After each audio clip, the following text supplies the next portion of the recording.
higher standard of accountability than these women are. Don't forget who I am. Don't forget what I am.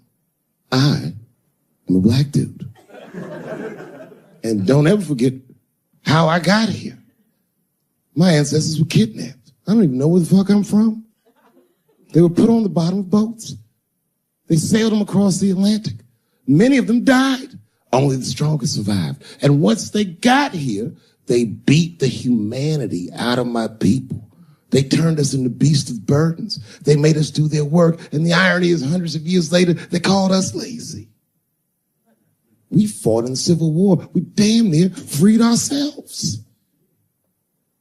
And then in Reconstruction, black people did great. My great-grandfather was a very wealthy man. But then the black codes came, Jim Crow came, and there was 100 years of unspeakable oppression again. Lynchings, all kinds of terroristic acts to keep us in the margins of society. And yet we still fought. And Dr. King was born. And then things got better.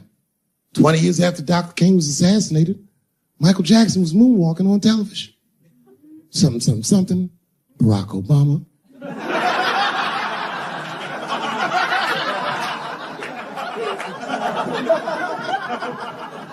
And Donald Trump, and now here we all are. 400-year nightmare. Took us 400 years to figure out as a people that white people's weakness the whole time was kneeling during their national anthem. That's a brittle spirit. That's right, nigga. On the rock, it's regular. Ah! Ah! What are you doing, nigga? Stand up!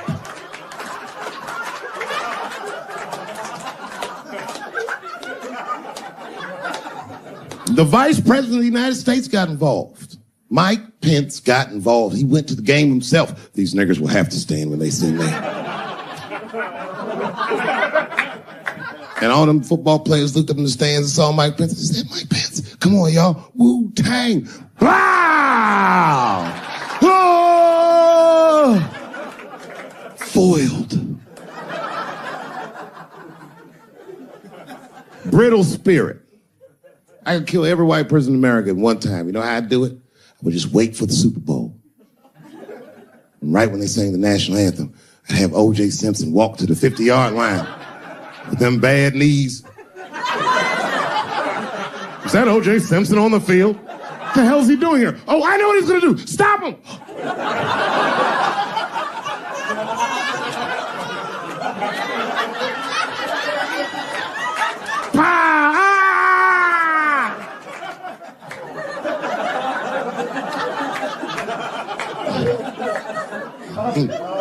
You gotta man the fuck up, y'all. I don't mean to be disrespectful, because, man, I know you're upset what I said, but you know, I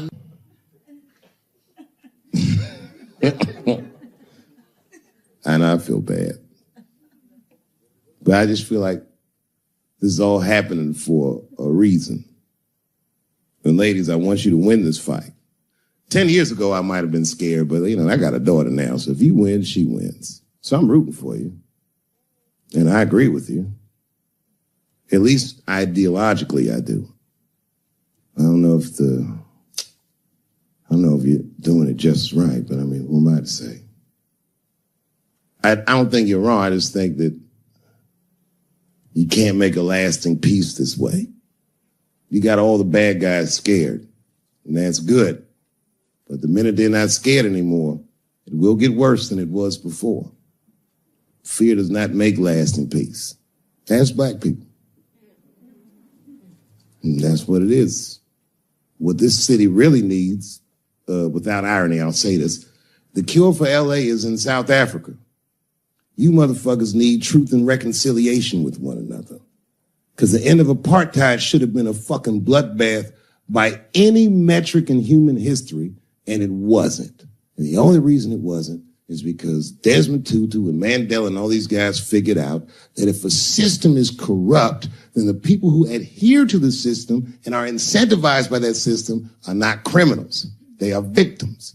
and that the system itself must be tried. But because of how systems work is so compartmentalized as far as information, the only way we can figure out what the system is if everybody says what they did. Tell them how you participated. Because men want to help, they're just scared. Because Ben Affleck tried to help. Hey, what happened to these ladies is disgusting. Oh, nigga, you grabbed a titty in 95. All right, fellas, I'm out. Fuck that, I ain't helping. I just want to help. I want to be a good guy. Like, I can't even say the word Me Too anymore. The nigga tonight was like, Dave, I'm going to the comedy club. I was like, I am also going to the comedy club.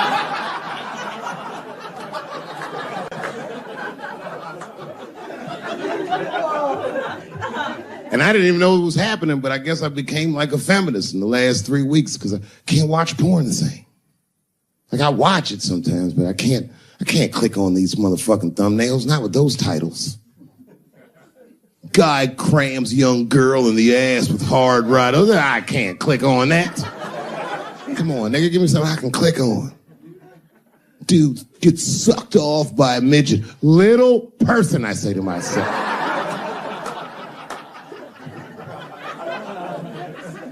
It takes me hours to find one clip. What the hell is this? Marginally groomed feminist enjoys consensual sex with vaguely homosexual guy with penis the same color as mine. Click.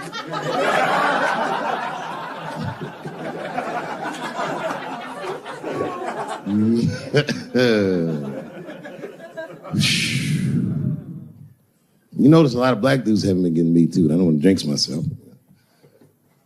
You know why, though? Obviously, black women go through the same thing, right? The reason is because black women from slavery won't tell on us. Because they know that no matter how bad we black dudes are, white dudes are very mean. They're scared to see us get punished. My wife is Asian. She'd tell on me in a goddamn second.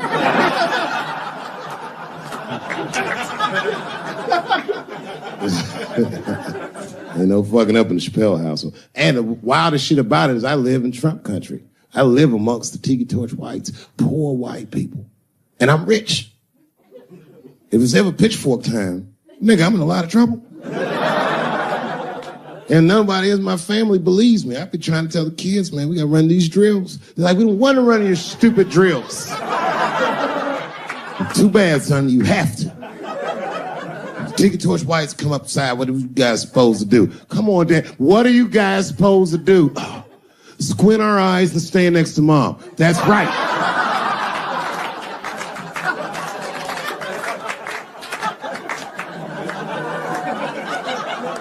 And what are you going to bring me? Your gun and your groundskeeper uniform. That's right. I'll go outside and see what they want.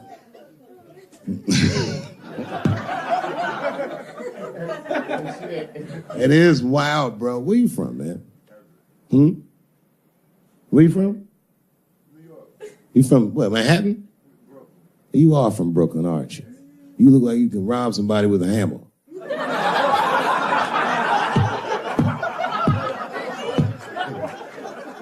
Brooklyn niggas rob you with shit they find around the house. I just got stabbed with a toothbrush. This nigga must be from Brooklyn. I'm fucking around. Yeah, man. Well, you ladies are right. To be honest with you, your lives look terrifying to me. They do, man. I know nothing about being a woman, but I know fear. Yo, I used to live in New York when I was 17, and I couldn't even pay my bills. You know what I did to make money? I used to do shows for drug dealers that wanted to clean their money up. One time I did a real good set, and these motherfuckers called me in the back room. They gave me $25,000 in cash. I was probably 18, 19 years old. I was scared. I thanked them profusely. I put that money in my backpack. I jumped on the subway and started heading towards Brooklyn at 1 o'clock in the morning. Never been that terrified in my life. Because I never in my life had something that somebody else would want. I thought to myself, Jesus Christ, if motherfuckers knew how much money I had in this backpack, they'd kill me for it. Then I thought, Holy shit. What if I had a pussy on me all the time?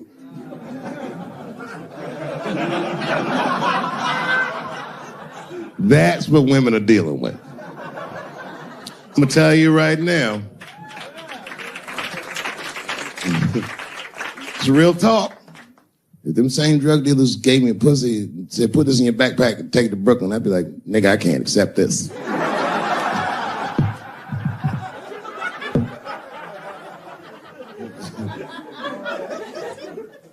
I empathize, man, you know. Everybody gets mad because I say these jokes. But you understand that this is the best time to say them. More now than ever. And I know there's some comedians in the back. Motherfucker, you have a responsibility to speak recklessly. Otherwise, my kids may never know what reckless...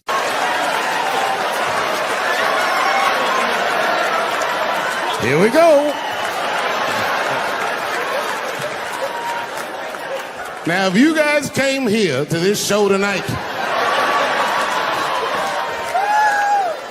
thinking that I'm going to make fun of those people again, you've come to the wrong show. I'm not fucking with those people anymore.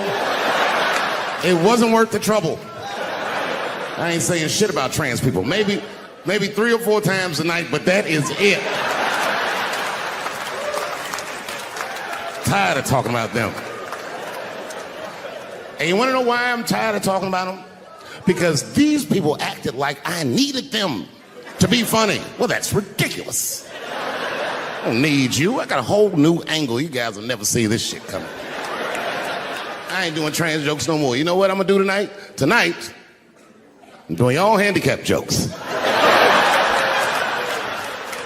Well, they're not as organized as the gays. And I love punching down. There's probably a handicap in the back right now because that's where they usually make them sit.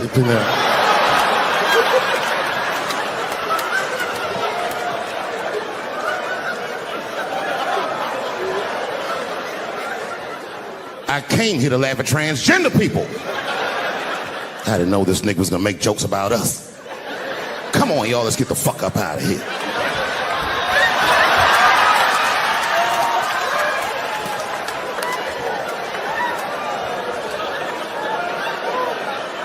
Yeah, it's about time somebody let these handicaps have it. They done met their match tonight. Fuck them.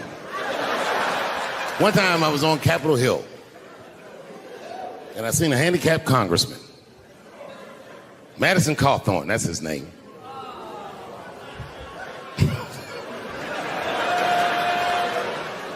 He's a Republican from North Carolina.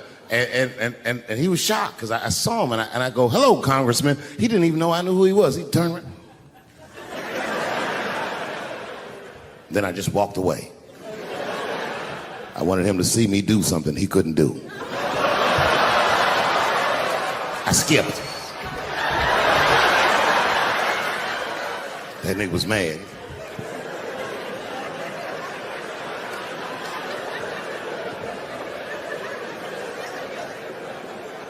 He's no longer a congressman.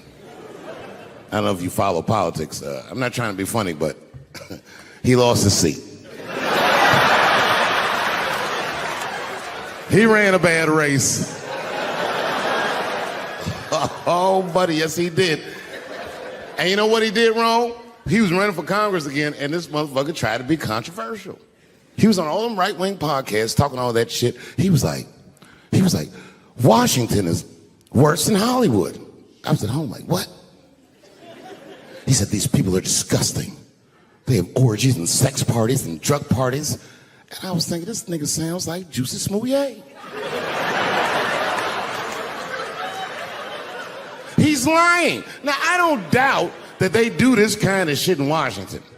But I doubt he's seen it with his own eyes. Because who the fuck invites a paraplegic to an orgy? So this nigga can roll around and snitch on everybody.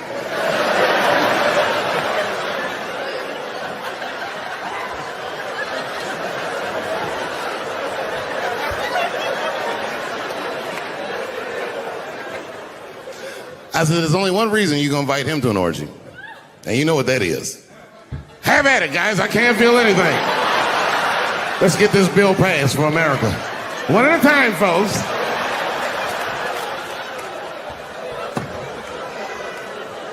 Oh, buddy. Came with a round and he couldn't. So he pulled the trigger and it wasn't a gun. A knife blade popped out of the front. I guess this kid was gonna stab me. Some scary shit. So the next night, even though I didn't have a show, I said, I gotta get right back on stage. And I went and did a show. And someone in the audience screamed out, Dave, what happened with the attack? And I didn't know there was journalists in the room. All I said was that this nigga had a knife that identified as a gun. I got 6 more weeks of bad press for that joke. I didn't even do nothing to this nigga. That's not right. That was not right. And then the New York Post went to the jail and interviewed my attacker like he was some kind of hero. And I read that interview. Turns out the entire attack was my fault. Yes, I triggered him. I didn't mean to. I had done jokes about the homeless.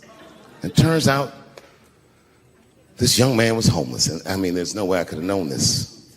But I will say, for a homeless guy, this nigga had incredible seats.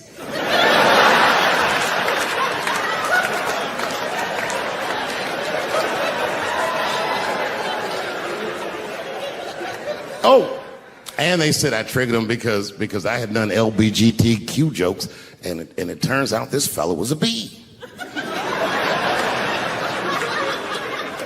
That was the headline in the article. It said, Dave Chappelle's alleged attacker is bisexual. I said, alleged attacker? This motherfucker definitely attacked me. I'll show you the tape. He's allegedly bisexual. I'm gonna need to see him suck somebody's dick before I believe the rest of this article.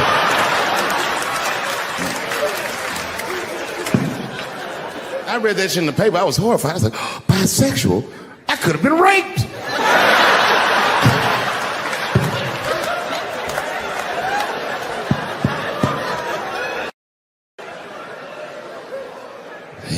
Yep. Yeah, the handicaps are the new people I punch down on. To be honest with you, I've been trying to repair my relationship with the transgender community because I don't want them to think that I don't like them. And you know how I've been repairing it? I wrote a play. I did, because I know that gays love plays. It's a very sad play, but it's moving. It's about a black transgender woman whose pronoun is sadly nigger.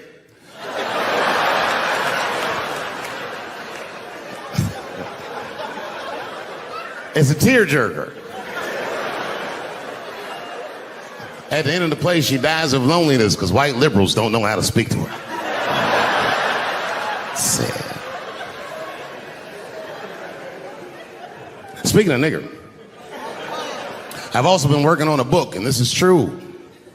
I'm rewriting the American classic, Huckleberry Finn, from Nigger Jim's perspective.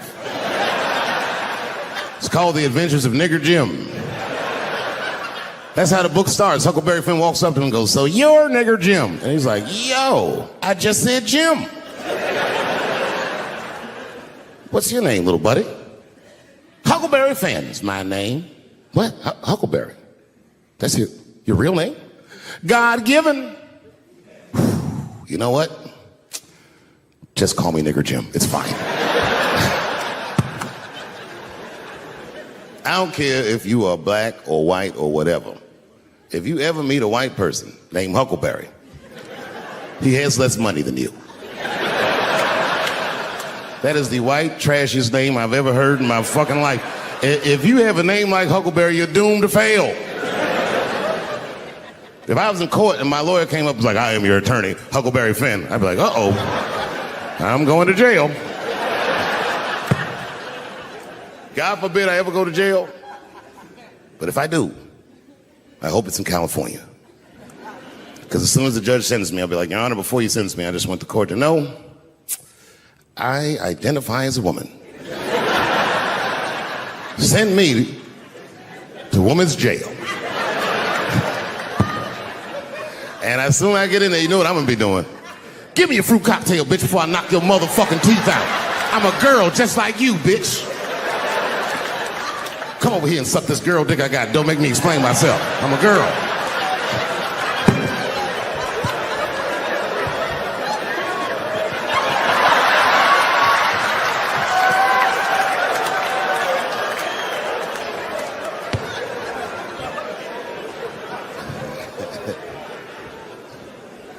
Too much pressure. That's my problem. I can't handle pressure. Sometimes pressure make me talk different. I'm serious. You ever have like that social pressure? You ever talk to somebody who's fake and they make you fake? Like, that kind of deal, like, hey, how you doing? You're like, fine, how are you? And you're like, I don't even talk like that. I get sick of that shit. I do. It just makes me sick. Sometimes I'll talk crazy just to make myself feel better. You ever do that? Just start talking like crazy. Like, you ever hear this voice? Man. That's how bad guys used to talk in the 40s. In the old days. See, I talk like that. Not all the time, but if somebody put the pressure on me, fuck it, I gotta cut loose. Like, the police pull me over, I'll talk crazy. Son, do you know why we pulled you over? Nah, because I'm black, see, that's right. Nah. I'll do it. It's not illegal to talk like that. How do they know I don't talk like that every day? Stop talking like that. Stop talking like white copper. Nah. That's how I talk, see.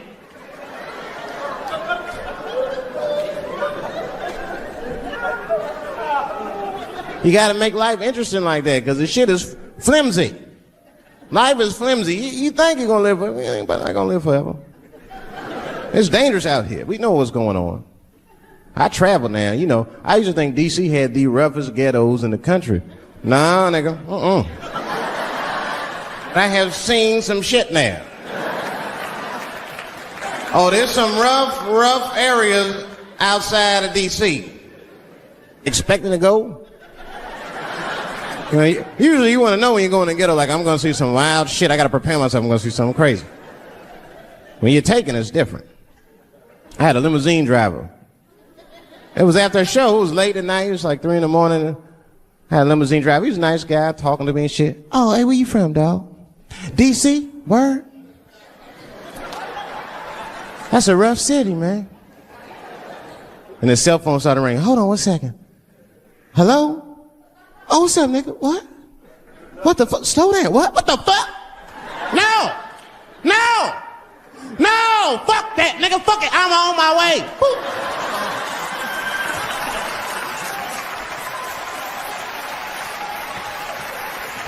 Hey.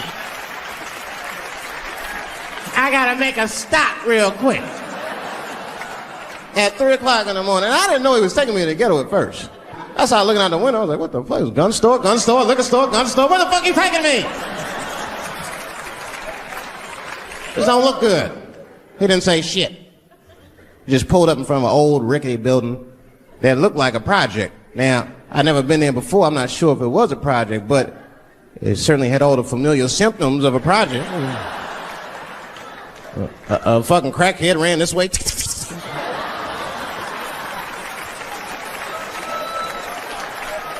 And then another one jumped out of a tree and shit. And I said, I'll be right back. And left me. Took the keys with him and just left me. At 3 o'clock in the morning, in front of a project, in a fucking limousine. This was not good. I was like, man, I gotta look around and see if I can see some landmarks and figure out where I'm at. Might have to escape on foot. Now, this is when I knew I was in a bad neighborhood. You only see this in the worst neighborhoods. Remember, it's 3 o'clock in the morning. It's 3 o'clock in the morning. I look out the window. There was a fucking baby standing on a corner. Look at this. And the baby didn't even look scared. He was just standing there.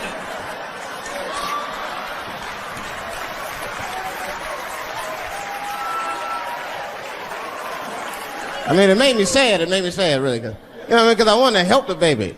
I was like, I don't trust you either. I'm sorry. Click. Click. The old baby on the corner trick, eh? Not gonna fall for that shit. Where's this limousine driver? I start feeling bad. As time goes by, I start feeling worse. Like, man, what is wrong with me? What the hell's wrong? I'm scared of a baby. Man, this baby could be in trouble. He might need my help. I gotta do something. But I wasn't gonna get out the car. I'm serious, man. I just cracked the window a little bit. There's an old limousine. I can roll it down.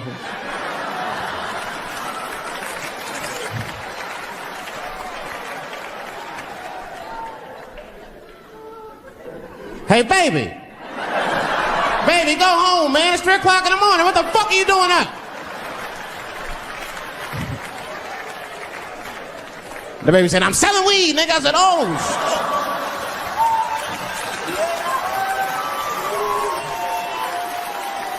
I wasn't expecting it. I'm serious. I had to buy 2 bags from him to calm my nerves. Let me get 2 corners. Got back in the car and rolled me a joint, man. That shit was scary, man. Every once in a while, like a crackhead would come up to the car and look in the window. It was like Jurassic Park and shit. He'd be looking all in the car. Hey, get out of here, cracky. That baby was still standing there, man. Then I started feeling bad again. Weed make you feel guilty sometimes. Man, what is wrong with me, man? I have just bought weed from an infant. I can't condone this kind of behavior. What am I thinking? I can't let the fear ruin my morals. Got to do something.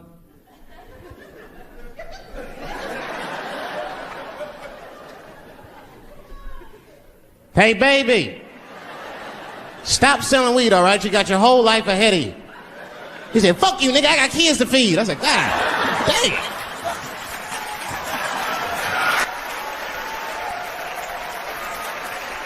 Sad. And just at that very moment, one of the crackheads was running across the street and got hit by a car. I know it was a hit and run. The police did it. That's all right. They sprinkled some crack on him and got back up.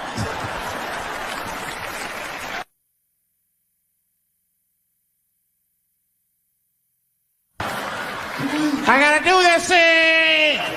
Nancy!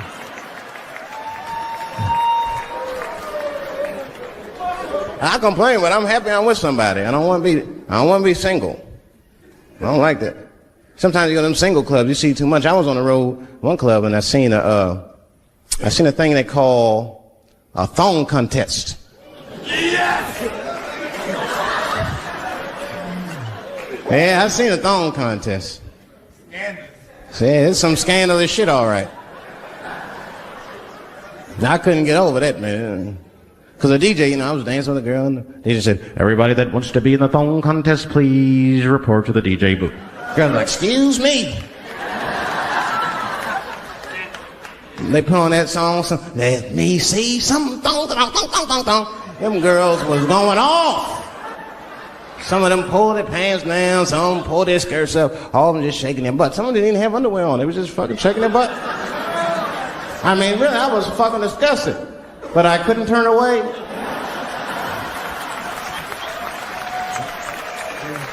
So nothing. Please, for the squeamish, just plug your ears. All right, one of the girls, you get so into it, there's no cops around, right? But she actually, I'm sorry to tell y'all this, she spreads her butt cheeks open. She spreads her butt cheeks open in the middle of a crowded disco, right? I was disgusted because I was like 10 yards away from her. I was like, oh my God.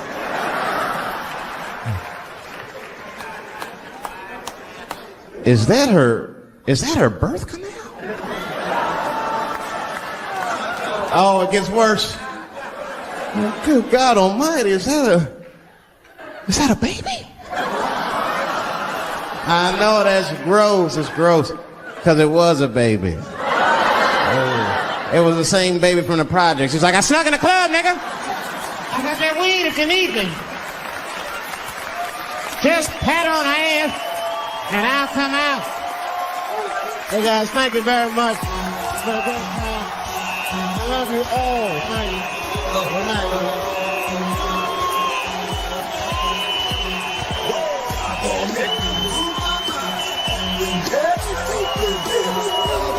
Good night. Good night.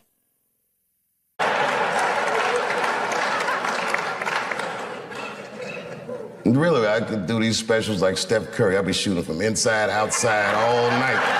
It's been great ever since. A lot of my friends are athletes, and I never could understand what it would feel like to only have a limited amount of time to be great. You got 20 years to be the best, or 30 years to be the best. But when you do art, you could be great whenever the will decides that you're great. I feel very lucky for that. And I never forgot this school. I've always come back and checked in. One of my favorite honors was doing the commencement at Ellington. I can't even remember what year it is. I just remember they cheered for me when I came out. I wasn't a big star, but I was their star. And I felt like I was home.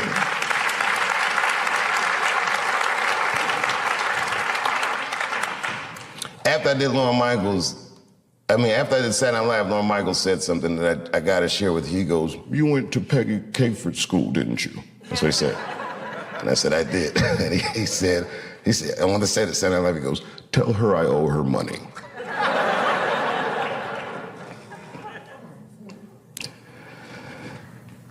You know, I never asked to have this theater named after me. Peggy asked me. She was ailing, and I went to her house to visit her.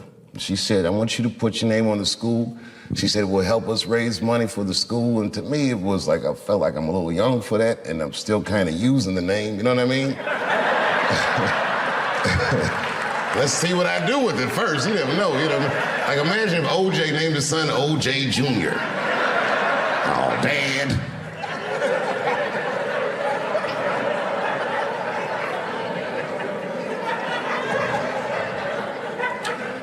And around then, I was receiving the Mark Twain Prize, huge honor. And the next day, all the artists that came to honor me, the Bradley Coopers and Chris Tuckers and all these great people, came to Ellington, and they taught master classes for the students. And Peggy Cooper Capritz, as sick as she was, got out of her bed so she could be with her babies. She never left us. So I did it. Say, you know, whatever you want to do, however I can help, I'll do it. I got to tell you, if you quit a show like Chappelle Show, I don't know if you know what happens to you professionally, but I'll tell you what doesn't happen. They don't just say, "Well, good luck in your future endeavors." With that media, they beat me up. With their power, they tried to make me behave. It takes a strong person to stand out in the cold like that. And I swear to God, so much of the strength I got to do that, the inner warmth I got to do that, I learned in this school and from my friends who helped raise me.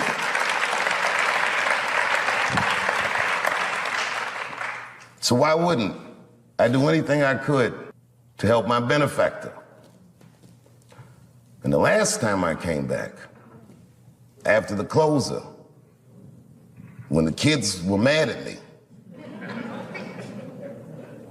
I gotta tell you, that was quite the day. All the kids were screaming and yelling. I remember I said to the kids, I go, "Well, okay, well, what do you guys think I did wrong?" And a line formed.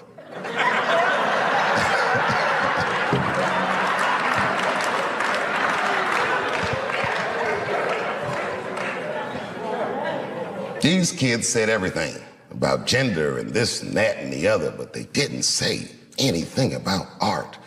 And this is my biggest gripe with this whole controversy with the closer, that you cannot report on an artist's work and remove artistic nuance from his words.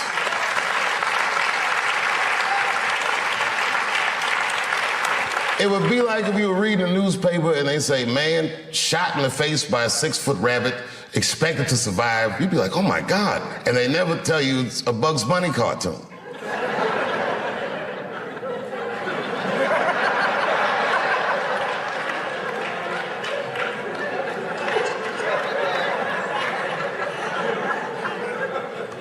I took a lot of cold shots in show business.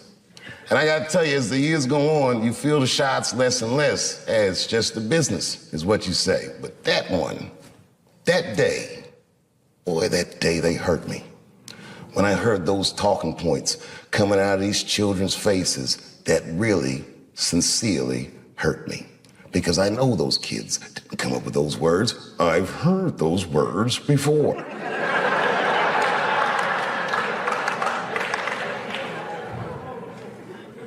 The more you say I can't say something, the more urgent it is for me to say it. And it has nothing to do with what you're saying I can't say. It has everything to do with my right, my freedom of artistic expression that is valuable to me, that is not separate from me.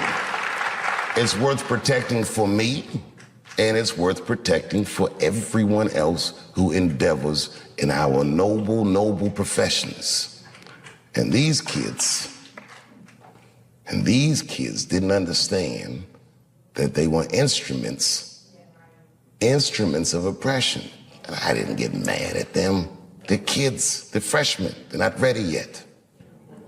They don't know. What made me mad, and I am this petty,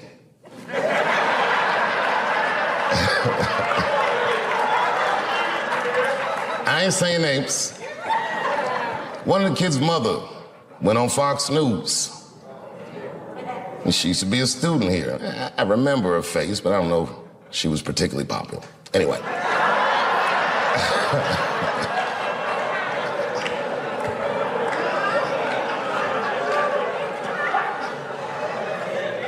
She was in the literary media arts department. She said a lot of things that I didn't like. A lot of things, but, you know, that's her right. Things she said that got to me. She said, at Duke Ellington, that theater was a sanctuary for students. I used to sit there and meditate. Well, of course you'd meditate. You were a literary media arts student. We didn't meditate in here, we got to work. But okay, fine. I would sit in there and meditate, she said.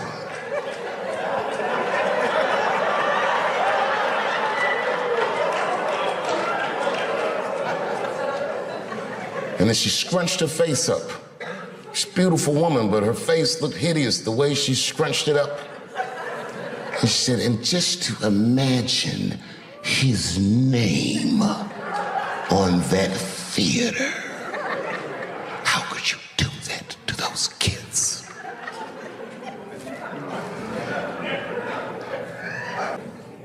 Listen. No matter what they said about the closer, it was still the most watched special in the world.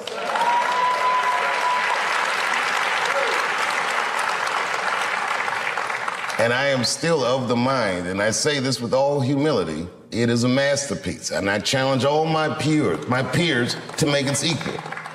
They cannot. I am sure.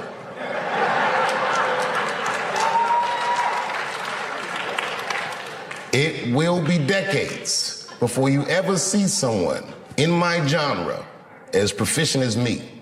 I am maybe a once-in-a-lifetime talent. I am telling you the truth.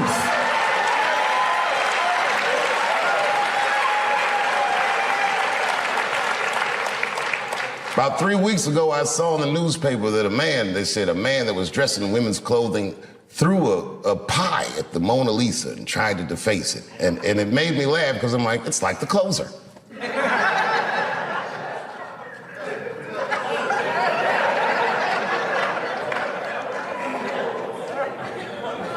I said it to the kids that day, if you have a better idea, then express it, and you can beat me. It's that easy. If you have more talent than me, then display it, and you can beat me with certainty. This is what our genre is about. The idea that my name will be turned into an instrument of someone else's perceived oppression is untenable to me. The fact that if my name was on this theater and the kid that walked through that door would feel anything other than pride in their school and in their endeavors, well, that's untenable to me. So on Friday, I decided that I don't want my name on the school. Hear me out. The Ellington family is my family. When this controversy came out, when the students were angry, at the height of their anger, they said, we still want to name the theater after you. They taught the kids about the nuance of art and activism, and to, I feel, a great deal of success. And it came around. So it's not that they did not want to give this to me. They're still my family. And I'm not going to say I don't want it. I'm going to say I'll defer it. Rather than give this theater my name, I would like to give these students my message to them. So it is with great honor that I unveil the new name of this theater, the Gerard Carmichael Theater. I'm just kidding. I'm totally joking.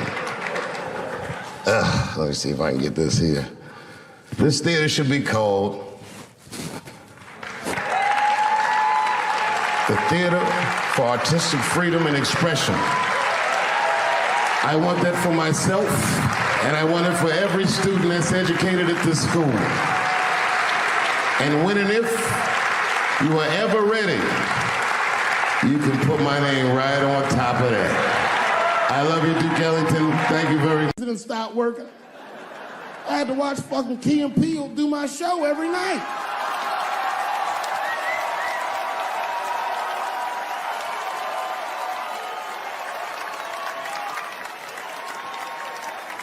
Fuck the Daily Bongo is what I said. I went to Oscars and had a wonderful time. I went in that fucking green room. It was filled with so many stars, I couldn't even believe what I was seeing. Hollywood was seducing me all over again.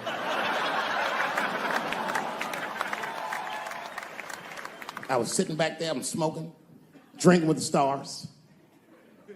And then 2 Hollywood movie producers came over right to me. Oh my God, Dave Chappelle, said the leader one. He was obviously gay. Some guys you can just tell. The other one seemed like a money guy, like maybe he was from Texas or some shit. But the gay one was definitely the leader because he did all the talking. And then he hit me with, so David, do you have any movie ideas that you would like to pursue? The truth is, I don't. But if you know the game, you're not supposed to tell motherfuckers you don't have ideas. I was like, yeah, man, I got plenty of ideas. And he called my bluff. Really? Like what? Huh?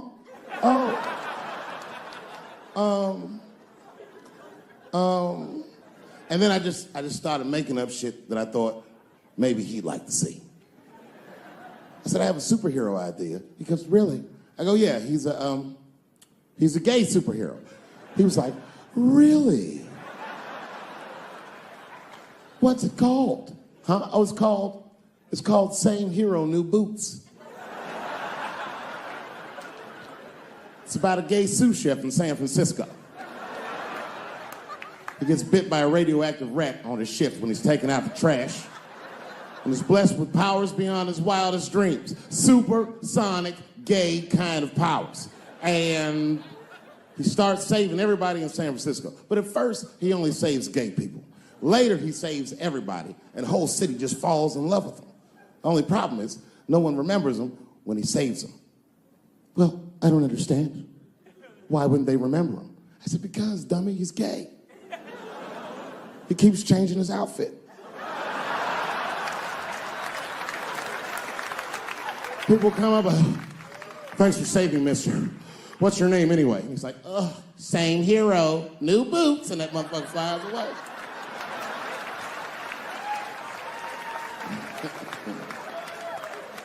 He was like, I like it a lot.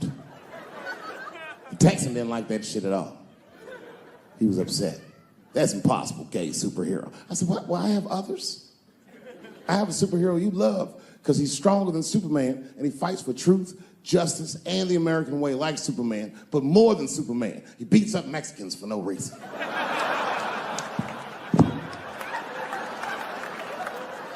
The Texan's like, you got my attention.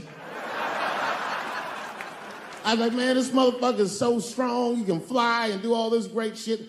Only problem with this guy is he can't even activate his powers unless he touches a woman's vagina. Not a long touch, just a couple of pats.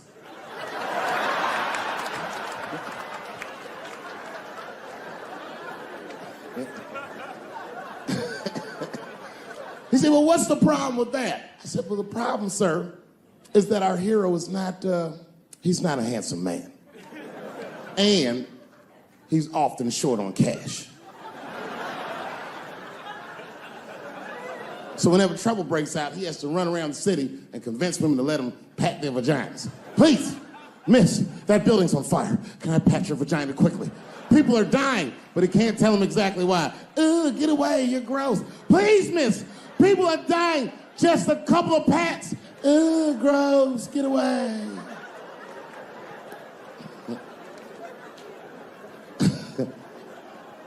So he rapes them. I know. That's the dilemma for the audience. Because he rapes, but he saves a lot of lives. And he saves way more than he rapes, and he only rapes to save. But he does rape. I didn't realize it, but the whole green room was looking at us. All the celebrities were disgusted. Oh. That guy from Texas was like, here's my card. Call me on Monday. That worked out. The second time I met O.J. Simpson.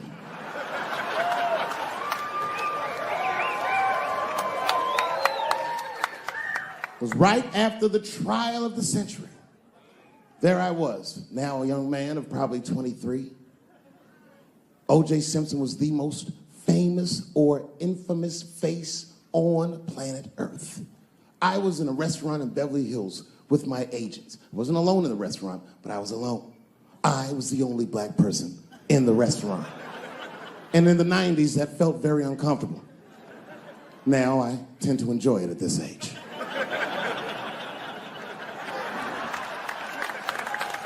I was having dinner with my agents, celebrating a deal that they told me was lucrative, but I later learned fucking sucked. And suddenly, a group of women walked by. Every race was in that group. Black, white, Asian, Latina, white, and white again. They were all gorgeous. I watched them walk by. Then, I saw a familiar face. Al Collins, the man from the infamous Bronco chase, walked by and embraced one of the women, and they walked towards the door. Couldn't believe what I saw. And then, close behind him, was O.J. Simpson, newly released from jail. The restaurant fell still. I was shocked. I didn't mean to say it out loud, but it just came out. O.J. He stopped, turned around to see who said it, saw my black face, and correctly assumed it was me.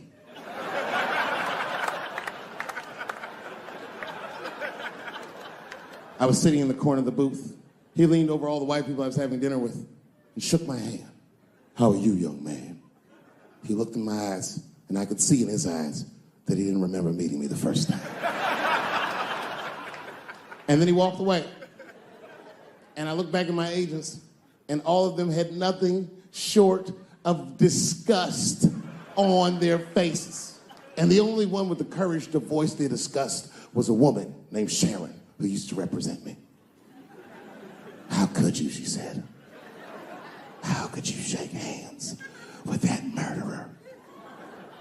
I said, Sharon, with all due respect, that murderer ran for over 11,000 yards.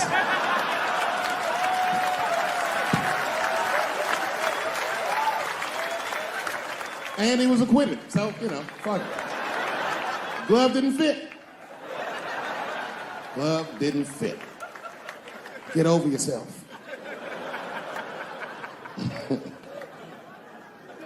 Some people can't do that. Some people just they can't get over themselves. Gay people have a hard time doing that recently. Here we go. Here comes the deep water. No, recently I've noticed that. I noticed it with that Manny Pacquiao controversy. Yeah, no, it was now in the gay community's defense, Manny Pacquiao said some outlandish shit about gay people. Very, very not nice things that I won't repeat, but there was biblical verses and some analogies to animals. Wasn't a good look. Nike took his shoes immediately, which I thought was a little harsh. A little harsh. You know what I mean? Because he's, just because he's Asian. You know what I mean? Fuck you gonna take shoes off Asian dude to appease a gay dude? You know what I mean? No? You don't know what I mean. But Asian people kind of know what I mean. No? No Asians in the front? No? No, this is what I mean. Okay, look. Okay, you're an Asian dude. No, I say this with no disrespect, but we're all Americans, right? And we can agree that America has a huge body count all over the world, but nowhere more than Asia. Literally, if you look at history, recently, we have bombed the masculinity out of an entire continent. We dropped 2 atomic bombs on fucking Japan, and they've been drawing Hello Kitty and shit ever since. There's a lot of lady boys in the wake of our bombs. And I know these things because my wife is Asian. She's Filipino.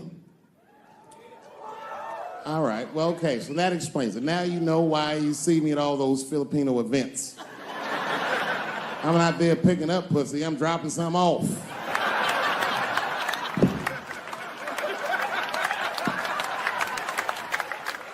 I take my wife to all that shit. I took my wife to see Pacquiao fight Mayweather. We sat ringside, okay? That was a quiet car ride home. That's what that was. But if you know what's popping in the Philippines, you know that they got a whole generation of kids in the Philippines growing up without their mothers.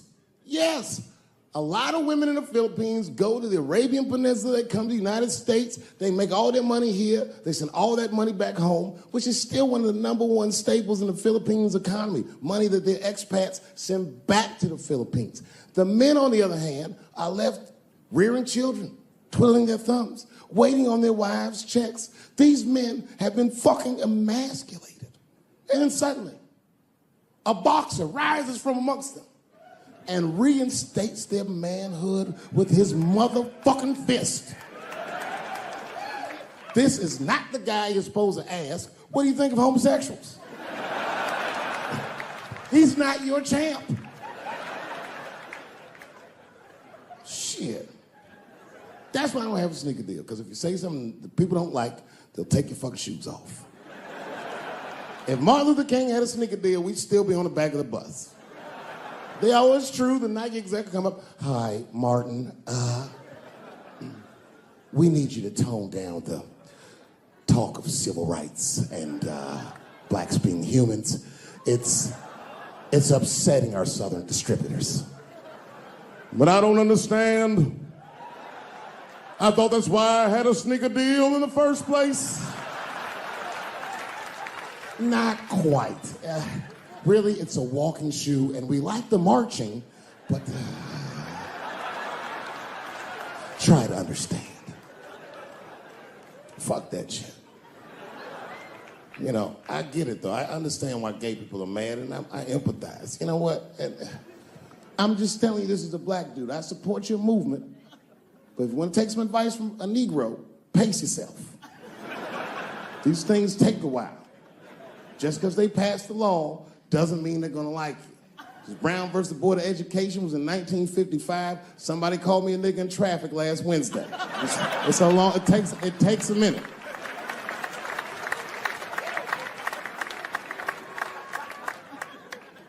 My wife's friend, Stuart, told me that. My wife has a lot of gay friends. Stuart's their leader.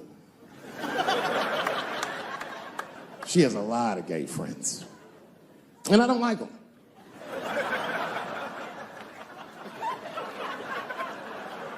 Not because they're gay, I'm just judging them on the merits of their character. They're just not nice dudes. They're fucking rude house guests. They're sitting on my couch, giggling with my wife, eating my motherfucking macaroons.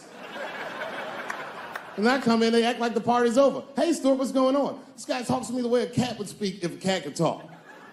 Hi, David.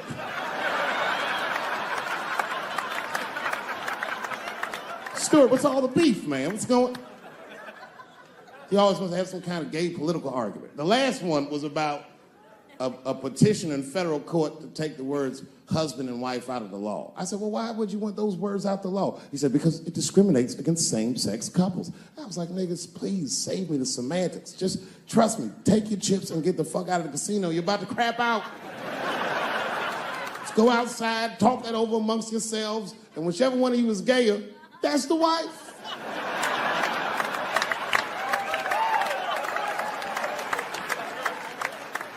No, Stuart didn't like that.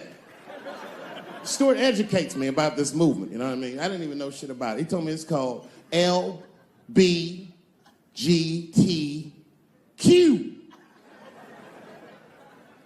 I was like, what the fuck is the Q?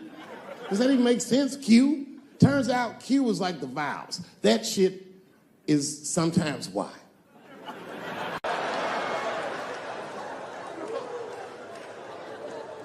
I was drunk. I looked over my shoulder. I thought I was tripping. I guess who was in the bar? I thought I was seeing things. I looked across the room and I saw the trans bitch from the picture. I couldn't believe it. I said, what is a trans person doing in a place like this? This is very dangerous behavior. And she was with two big, buff, gay black dudes. I didn't know these dudes, but I know they was gay. If they had a dick in their mouth, they wouldn't look any gayer than they did just sitting there. They had 1980s gay face. You know what that is? Remember in the 80s when gay people looked surprised all the time?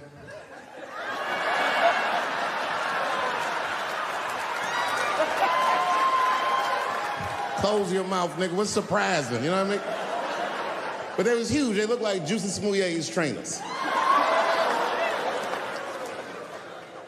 And I'm thinking, man, these motherfuckers in a line of trouble. So what I do is I stand up, and everybody in the bar likes me, so I make a big show of it to make sure that everyone can hear me. I walk right up to her, and I go, hey, I just met your mother the other night, and she told me all the great things you're doing in Hollywood, and I cannot believe that someone from a podunk place like this can achieve all that. I'm so proud of you. Welcome home. And the whole bar said, hoorah. And I said, whoosh. That ought to buy her some time. You know what I mean? A couple more drinks and these fellas are gonna start asking her for some pussy she might not have.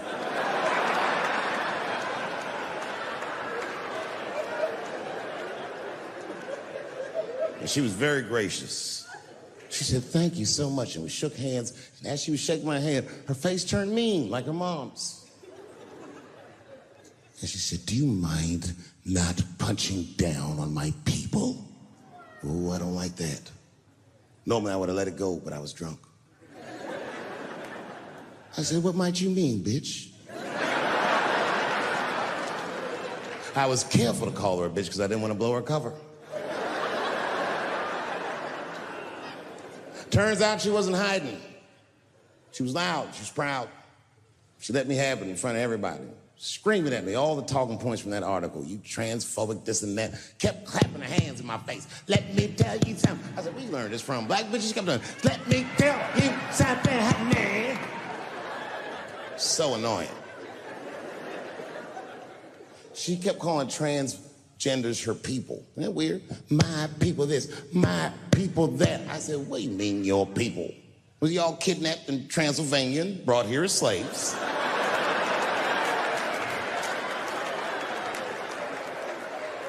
She said, my people have struggled for decades, honey. Decades. And I looked at them gay black dudes like, is there anything you niggas need to tell this bitch? Clifford.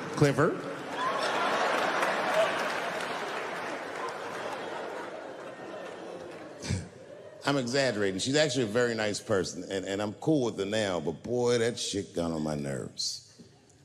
And it got on my nerves because whenever someone says that to me, I know they've never seen me for themselves. They just repeat what they've heard.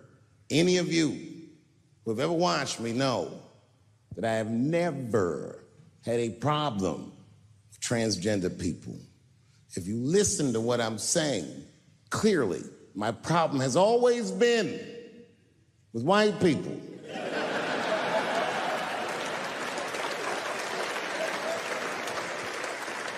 I have been arguing with the whites my entire career. And just when I thought I had you guys on the ropes, you changed all the rules. Oh, yeah? Yeah, motherfucker. Well, I'm a girl now, nigger, and you must treat me as such. Call me a girl, nigger. It's annoying as fuck. No. Go back tonight after the show. Watch every special I did on Netflix. Listen to everything I ever said about that community. I'll go through them. I said, how much do I have to participate in your self-image? I said, you shouldn't discuss this in front of black people. I said, I know niggas in Brooklyn that wear high heels just to feel safe. I asked you, why is it easier for Bruce Jenner to change his gender than it is for Cassius Clay to change his name?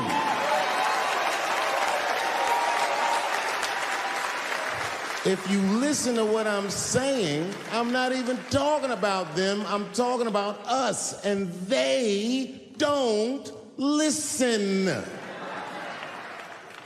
It's very annoying. And they've canceled people that are more powerful than me. They canceled J.K. Rowling. My God, J.K. Rowling wrote all the Harry Potter books by herself. She sold so many books, the Bible worries about her. And they canceled her because she said in an interview, and this is not exactly what she said, but effectually, she said gender was a fact. And then the trans community got mad as shit. They started calling her a TERF. I didn't even know what the fuck that was. But I know that trans people make up words to win arguments. So I looked it up. TERF is an acronym. Stands for Trans Exclusionary Radical Feminists. This is a real thing. This is a group of women that hate transgender. They don't hate transgender women, but they look at trans women the way we blacks might look at blackface. It offends them. Like, ooh, this bitch is doing an impression of me.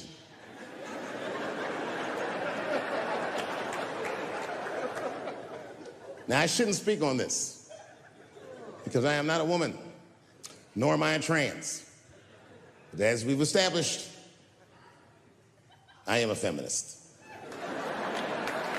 That's right.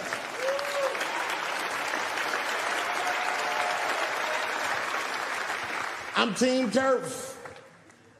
I agree, man. Gender is a fact. You have to look at it from a woman's perspective. Look at it like this. Caitlyn Jenner, whom I've met, wonderful person, Caitlyn Jenner was voted Woman of the Year. Her first year as a woman. Ain't that something? Beat every bitch in Detroit. She's better than all of you. Never even had a period. Ain't that something? Oh, I'd be mad as shit if I was a woman. I'd be mad if I was me. If I was in a BET Awards sitting there and they're like, and the winner for Nigger of the Year, Eminem, my man.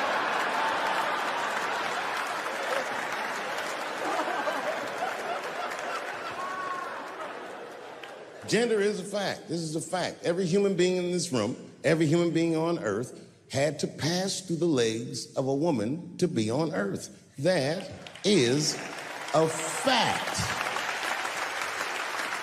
Now, I am not saying that to say that trans women aren't women. I am just saying that those pussies that they got, you know what I mean?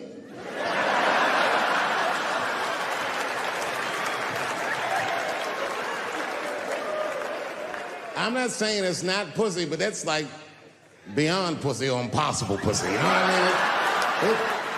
tastes like pussy, but that's not quite what it is it? It's not blood, that's beet juice.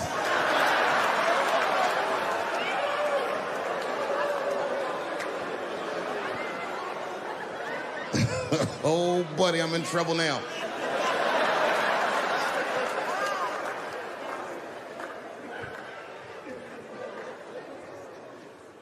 Before I go, I want to share this story with you because it's important to this point.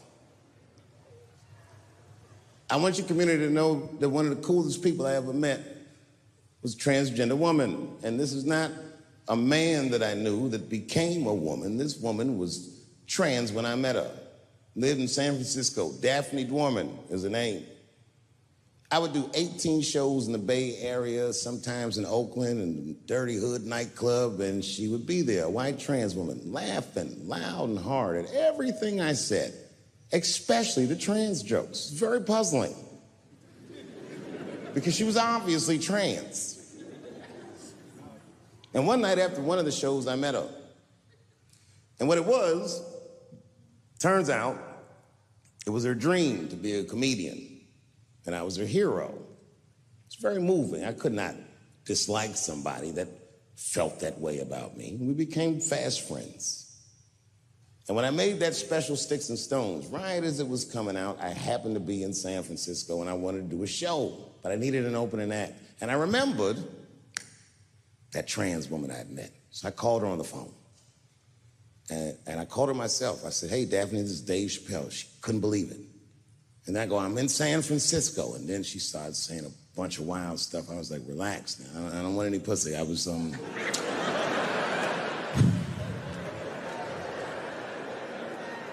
was calling because I'm doing a show and I need an opening act. And I was wondering if you'd open the show. And she was like, "Fuck yeah." Now, I didn't know this at the time, but this woman had only done stand-up comedy 8 times in her life. This is little to no experience.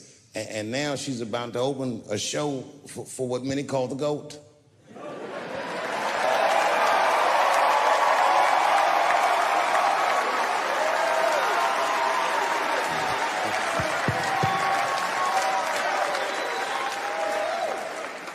She's an amateur in stature, but in practice, she was very professional. She showed up early, which is something I appreciate, because I like people to be on time. She was dressed to the motherfucking nines. I mean, I'm transphobic, and even I was like, "You look nice."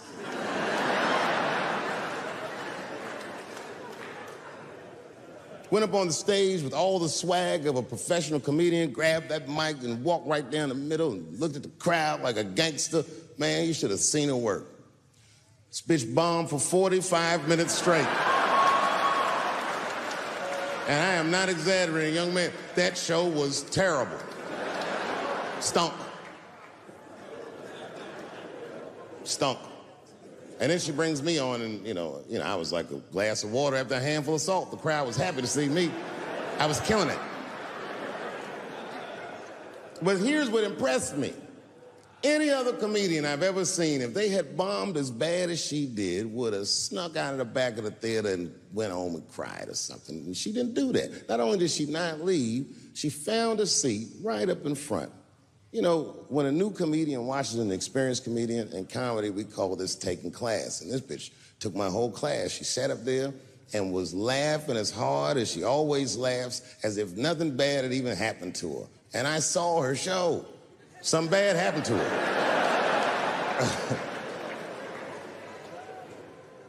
She was drunk.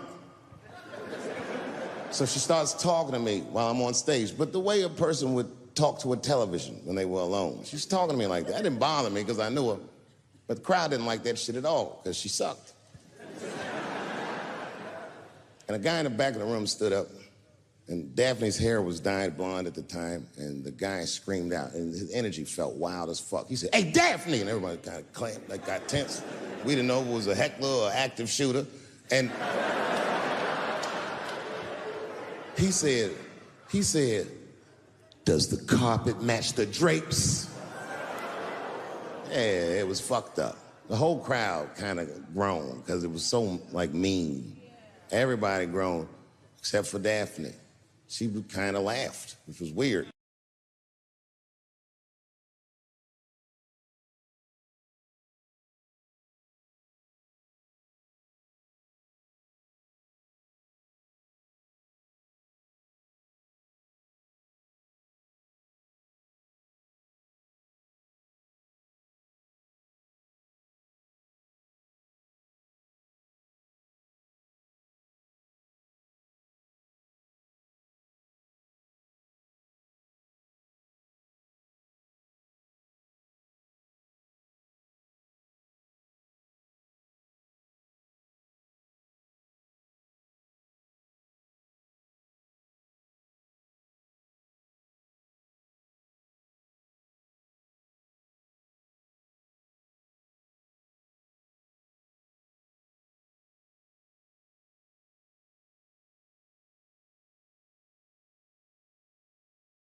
This is my last special because I have an objective tonight. I came here tonight because this body of work that I've done on Netflix, I'm going to complete. All the questions you might have had about all these jokes I've said in the last few years, I hope to answer tonight. And I'd like to start by addressing the LBGTQ community directly.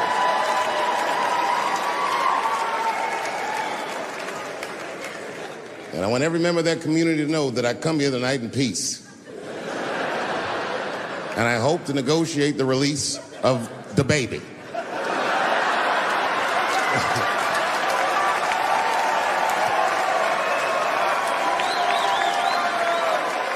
Sad, sad, sad story. The baby was the #1 streaming artist until about a couple weeks ago.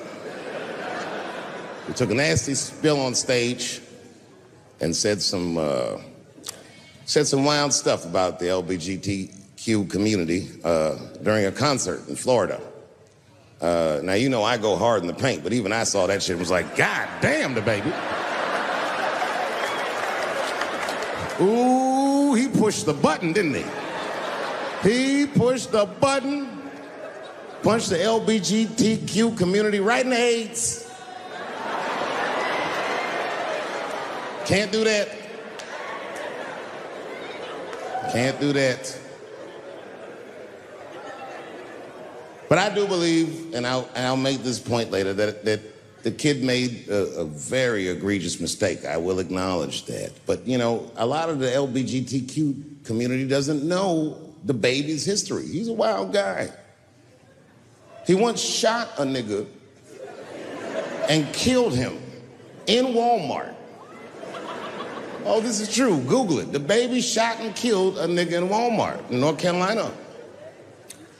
Nothing bad happened to his career.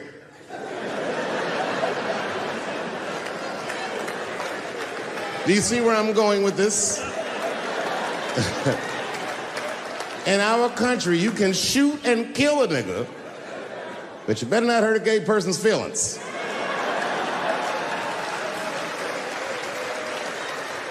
And this is precisely the disparity that I wish to discuss. I have a question for the audience. Another time, about 6 years ago, there was a lesbian woman that tried to sell a story about me to TMZ. Thank goodness TMZ could see right through the sham of that story. This woman claimed that I beat her up in a nightclub because she was a lesbian. That is fucking crazy. Bitch, I didn't even know you was a woman.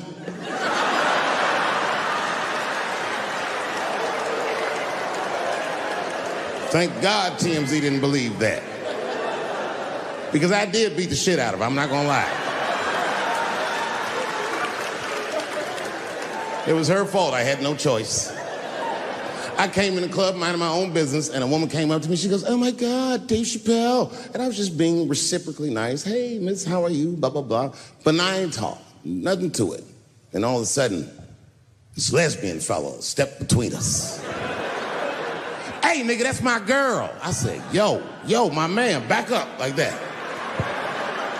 She said, I ain't backing up off shit, nigga, that's my girl. I said, bro, you're gonna have to give me 3 feet like this. She said, stop calling me a man, motherfucker. I'm a woman. I said, what?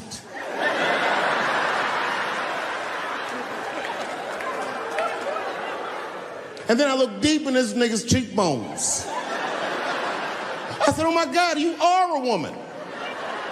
It was just too much for me to even wrap my mind around. But I tell you what, I unballed my fist immediately, and I softened my posture so that she would know she's in no danger. I even changed the tone of my voice. I said softly, sweetly, like a pimp might say. Bitch, I'm about to slap the shit out of you.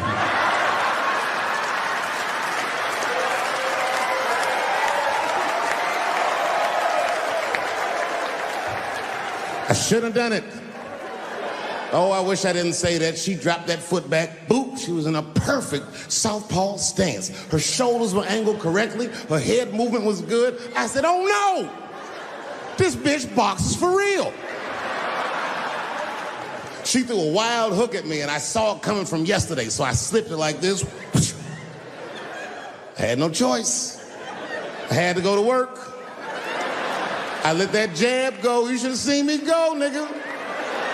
I tenderized them titties like chicken cutlets.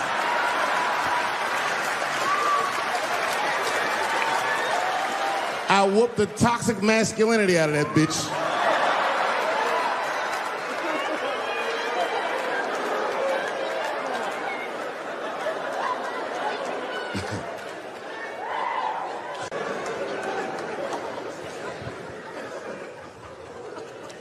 And now we get to the core of the crisis.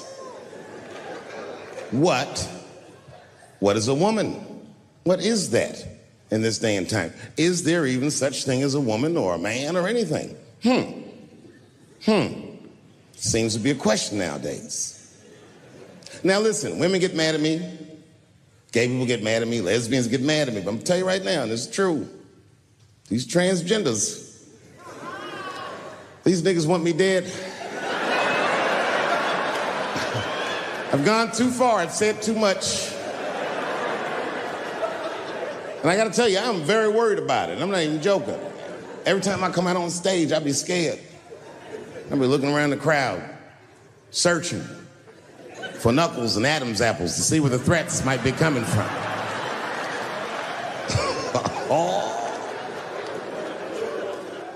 A nigga came up to me on the street the other day. He said, "Careful, Dave, they after you." I said, "What? One they or many theys?"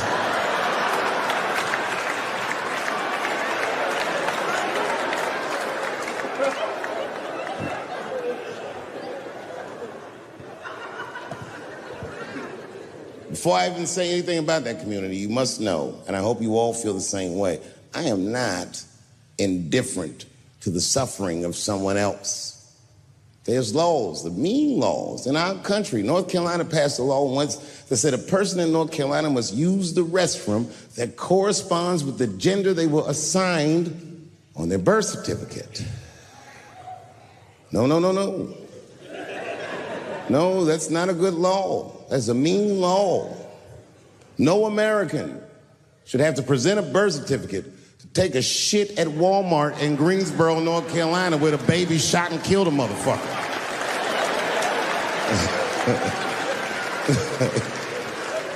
You have to ask yourself, if you're thinking about it, who are these laws designed to protect?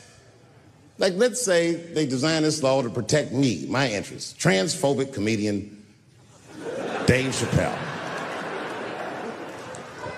And let's say that I'm in Walmart doing a little shopping with my family. Now, I should tell you, if that ever happens in real life, you should know that my dreams didn't work out.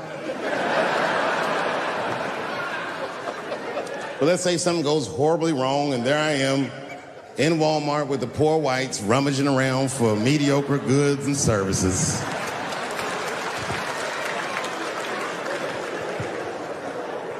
And then I gotta go to the restroom. So I excuse myself from my family. I go to the men's room. Now I'm standing at the urinal taking a leak. And this is what this law is gonna do. And suddenly, a woman walks into the men's room. I'm gonna be like, that's strange. And then she stands shoulder to shoulder with me at the urinal. I'm gonna be like, ugh, bitch, what's going on with you? And then she hikes her skirt up and pulls a real live, meaty dick out. And what do you think I'm gonna say? Thank God she's in here with me. At least now I know my family's safe. No, I'm not gonna feel that way at all. I'm gonna feel very uncomfortable. I would feel better if it was a man with a vagina that backed up to the urinal next to me.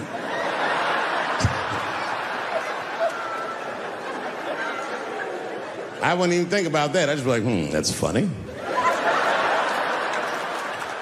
This guy is peeing out of his butt for some reason. Oh my God, he must be a veteran. Thank you for your service.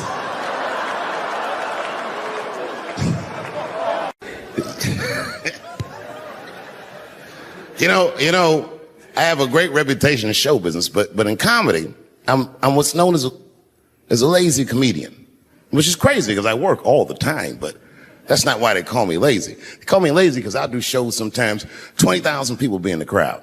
And I'll tell a joke, and they'll all look at me like I'm crazy. But 3 or 4 people will laugh really hard. And I'll be on stage like, yeah, that's good enough.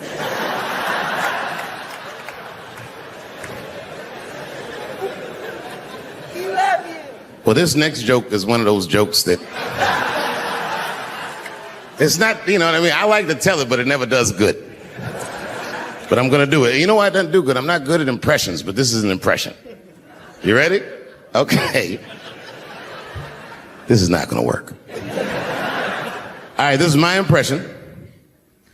It's my impression of the dead people on the Titanic. You didn't let me finish. This is my impression of the dead people on the Titanic as the submersible was approaching their ship.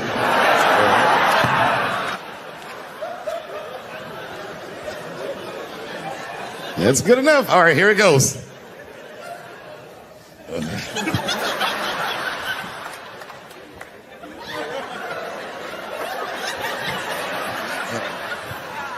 gonna do it. Okay, here it goes. Join us in our watery grave.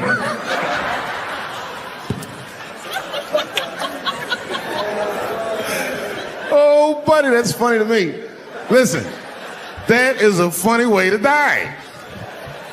20 years from now, on my 70th birthday, I'm going to take a submersible to see the submersible. Hopefully by then it should...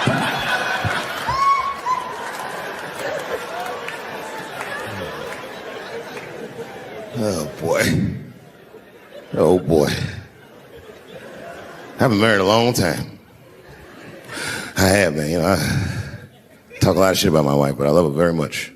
In fact, you know, you guys wouldn't believe this about me. I'm a jealous husband. It's true. Yeah, let me tell you something. One time I thought my wife was cheating on me. Yes, nigga, yes. That was one of the worst days of my fucking life. I couldn't take it. And I'm embarrassed about it now, but I can talk about it. You know what I did? It's fucked up, but I did do this. I waited. I waited for her to fall asleep. And when I waited a long time, she's Asian. I couldn't tell if she was asleep or not. I was looking at her.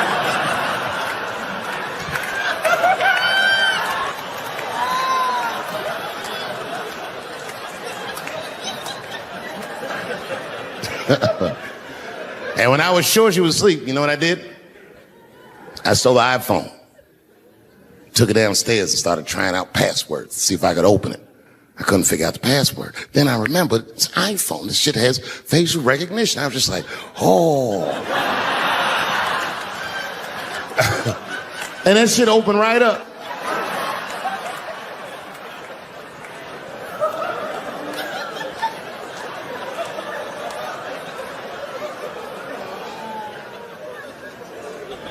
And I saw a text message in there from a fella named Earl. I don't know anybody named Earl. I woke her up out of her sleep. I said, wake the fuck up. Who the fuck is Earl? And she said, David, what are you talking about? Oh, don't you play dumb with me, bitch. I done open your phone. Who is Earl? And she said, oh my God, David. That's gay Earl from the hair salon.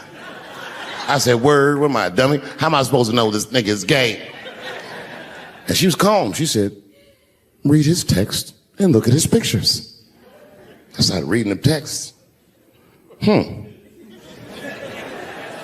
This fella sure does spell girl with a U a lot. And I switched over and looked at his pictures, and I couldn't believe it. This fella looked gay and still pictures. His mouth was open in every shot.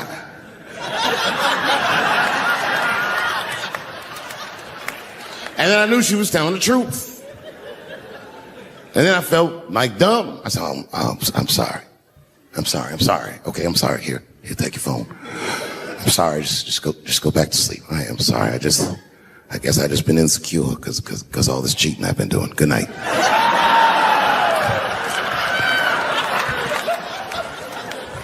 And she didn't let me leave. She said, well, since you want to wake a bitch up. And then she pulled my phone from under her pillow. I said, what the fuck? She said, who is this bitch in this picture? I said, how'd you open that phone? She said, it was easy, nigga. All I had to do was mash my nose and go like this, and it opened right up. I said, what the fuck? She said, who is this bitch? I said, give me that. Oh, girl, relax. That ain't no bitch. This is my friend, Deborah.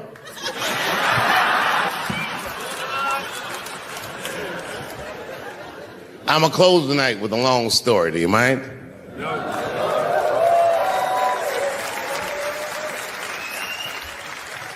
All right, it's a long one, so pretend that I finished because I got to go get a cigarette, all right? I'm not done, but just act like it. I would prefer staying in the Oceans for acting. Thank you very much. Good night.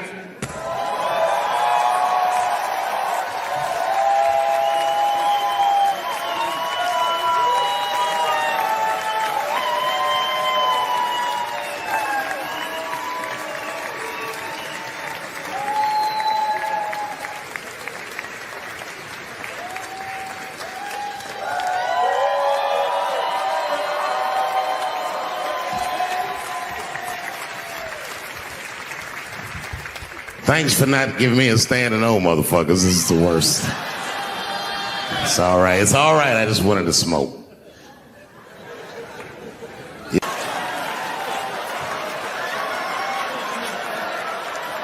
Here we go. Now, if you guys came here to this show tonight thinking that I'm going to make fun of those people again, you've come to the wrong show. I'm not fucking with those people anymore. It wasn't worth the trouble. I ain't saying shit about trans people. Maybe 3 or 4 times a night, but that is it. Tired of talking about them. And you want to know why I'm tired of talking about them? Because these people acted like I needed them to be funny. Well, that's ridiculous. I don't need you. I got a whole new angle. You guys will never see this shit coming. I ain't doing trans jokes no more. You know what I'm gonna do tonight? Tonight, I'm doing your own handicap jokes. Well, they're not as organized as the gays. And I love punching down. There's probably a handicap in the back right now because that's where they usually make them sit.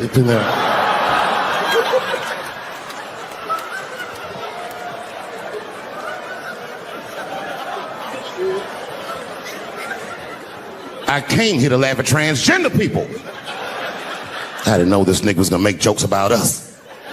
Come on, y'all, let's get the fuck up out of here.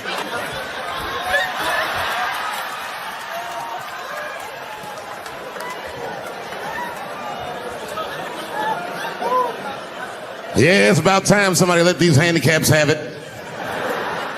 They done met their match tonight. Fuck them. One time I was on Capitol Hill, and I seen a handicapped congressman. Madison Cawthorn, that's his name.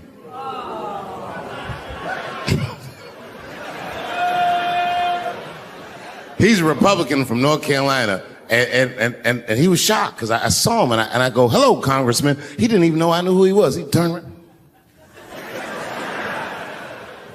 Then I just walked away. I wanted him to see me do something he couldn't do. I skipped.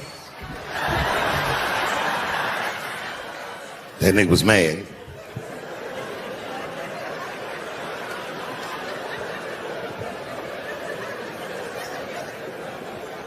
He's no longer a congressman. I don't know if you follow politics. I'm not trying to be funny, but he lost his seat. He ran a bad race. Oh, buddy, yes, he did. And you know what he did wrong? He was running for Congress again, and this motherfucker tried to be controversial. He was on all them right-wing podcasts talking all that shit. He was like, Washington is worse than Hollywood. I was at home like, what? He said, these people are disgusting. They have orgies and sex parties and drug parties. And I was thinking, this nigga sounds like Juicy Smouye. He's lying. Now, I don't doubt that they do this kind of shit in Washington. But I doubt he's seen it with his own eyes. Because who the fuck invites a paraplegic to an orgy? So this nigga can roll around and snitch on everybody.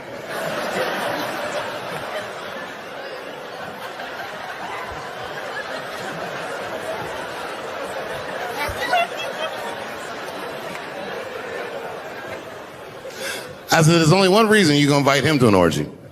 And you know what that is. Have at it, guys. I can't feel anything. Let's get this bill passed for America. One at a time, folks.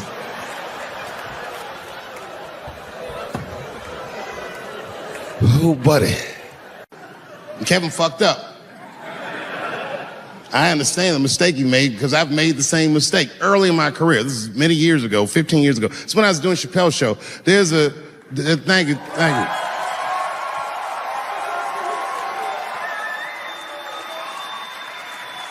On network television, they have a department that's called Standards and Practices. This is the department that tells you what you can and cannot say on television. And if you're doing your job well, you should never hear from them. But if you're making a Chappelle Show, you'll hear from these motherfuckers all the time. And remember, this is 15 years ago. I made a mistake. I didn't even know I had done anything wrong. I had written a sketch that had the word faggot in it.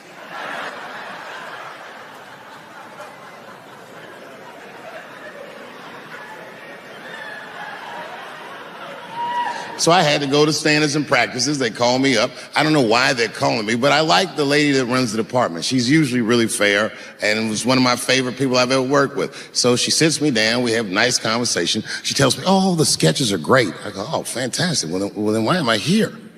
She said, because, David, there's no way that you can ever say the word faggot on our network. I didn't know I did anything wrong. I didn't try to defend myself. I said, all right, fuck it, I'll take it out. Have a good afternoon. And as I was leaving, it occurred to me, hey, Renee, quick question. It's just a question. Seriously, I want to know, like, why is it that I can say the word nigger with impunity?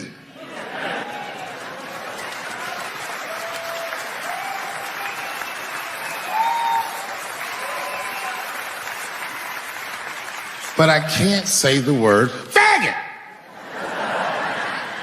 And she said, because, David, you are not gay. I said, well, Renee, I'm not a nigger either.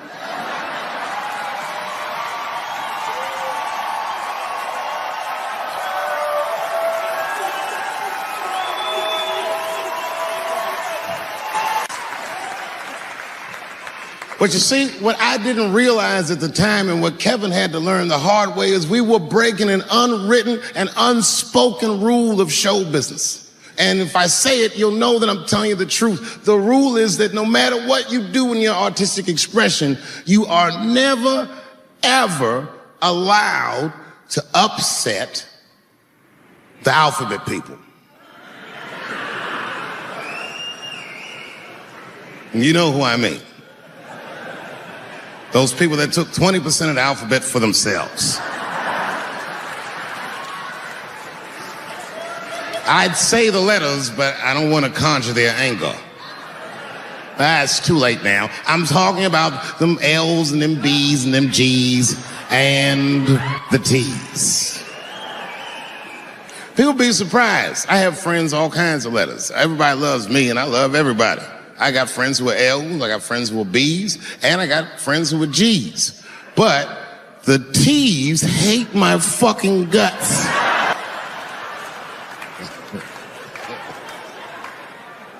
And I don't blame them. It's not their fault, it's mine.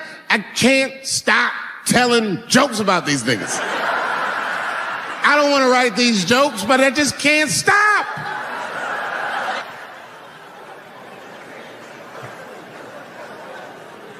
You know, you hear all those letters together all the time. LBGT, LBGT. And you think it's just one big movement. It's not. All those letters are their own movement. They just travel in the same car together. And my guess is,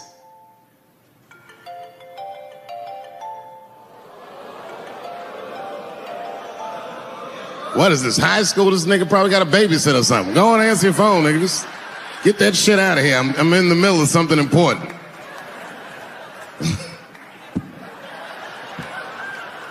Wouldn't it be fun if we made fun of him? He was like, and he went outside like, hello? Mama's dead. Oh no! Mama's dead.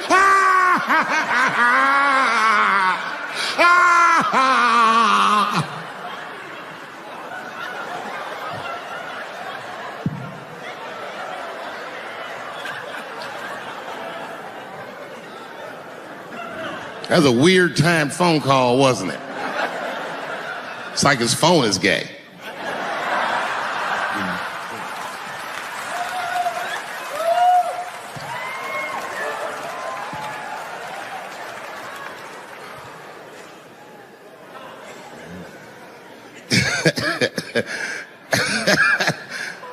Like I was saying, my guess is the G's are driving that car. That makes sense to me, because there's white men in the G's. And these people are trying to get around discrimination and oppression. And you know how white dudes are. We know these roads. In fact, we built these roads. The rest of you buckle up. We'll get you to where you want to go. So the G's are just driving the car. Of course, next to the G's in the passenger seat is the L's. Everybody likes the L's, except for the G's. I don't know what that's about. I just know the G's don't like them that much. And the G's always say like little subliminal digs on them. It's unnecessary shit. It's not mean, but you know what I mean? They just be like, I wouldn't wear that. The only thing that breaks the tension between the L's and the G's are the B's in the back seat. That's right, there you go. Everybody scream out when you hear your letter.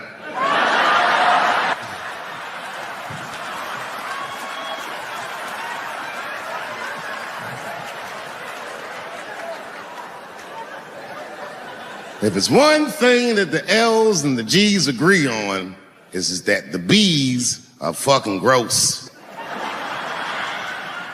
They seem greedy to the L's and the G's, you know what I mean? They're just sitting in the back seat like, yeah, man, I'll fuck anybody in this car. What's going on, man?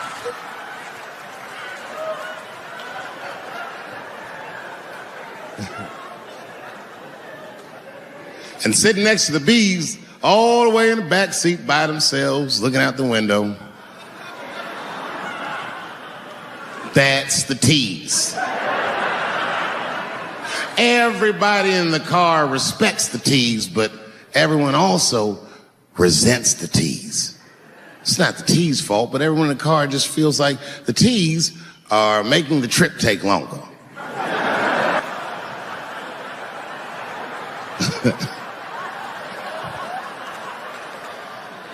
Anything the T's say gets on everybody's nerves. And then the T's don't even say anything bad. They just be in the back talking to himself. I'm hot. Shut up. Shut the fuck up, okay? Just roll the window down, you bitch. I don't know what you... What? Just said I was hot. Can you pull over at the next exit? I need to use the restroom. There is not a restroom for you for 4 states, nigga. Will you just shut the fuck up so we can get where we're going?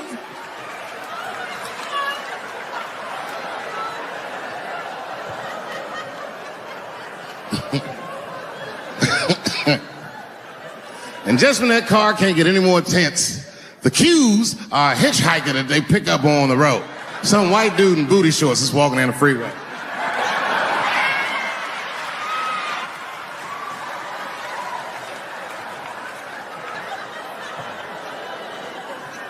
The G's see him. That guy might be one of us. Hey, are you okay? You need some help? And he come over there with them booty shorts leaning on the window. Hey, what's going on, fellas? Lady.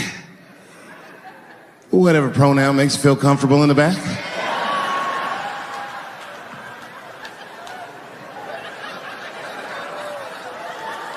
Yeah. I don't really know where I'm going.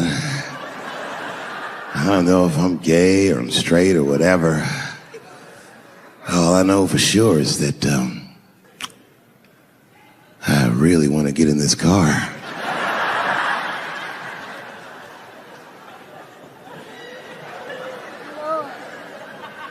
And they make him get in and sit in between the B's and the T's.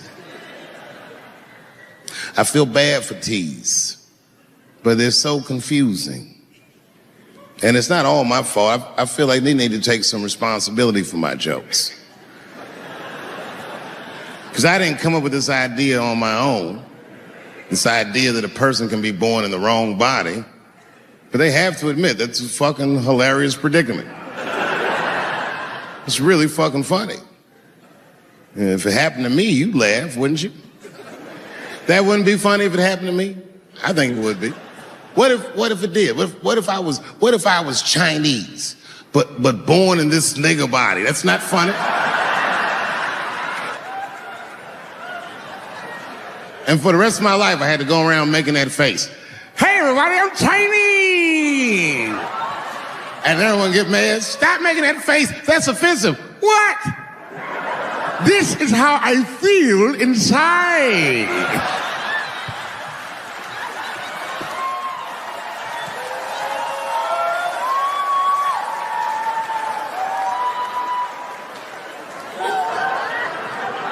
It's hard not to write these jokes. It's hard not to think about. Even when I watch sports, I'll be thinking about. Like think about. Okay. Say LeBron James changed his gender. You know what I mean? Okay. Can he stay in the NBA, or because he's a woman, does he have to go to the WNBA, where he will score 840 points a game? What does it actually mean to be equal? You know what I mean? Like, if women are actually equal to men, then there would be no WNBA, would there? You would just be good enough to play in the NBA with us. Or, here's another idea that's going to be very controversial. You could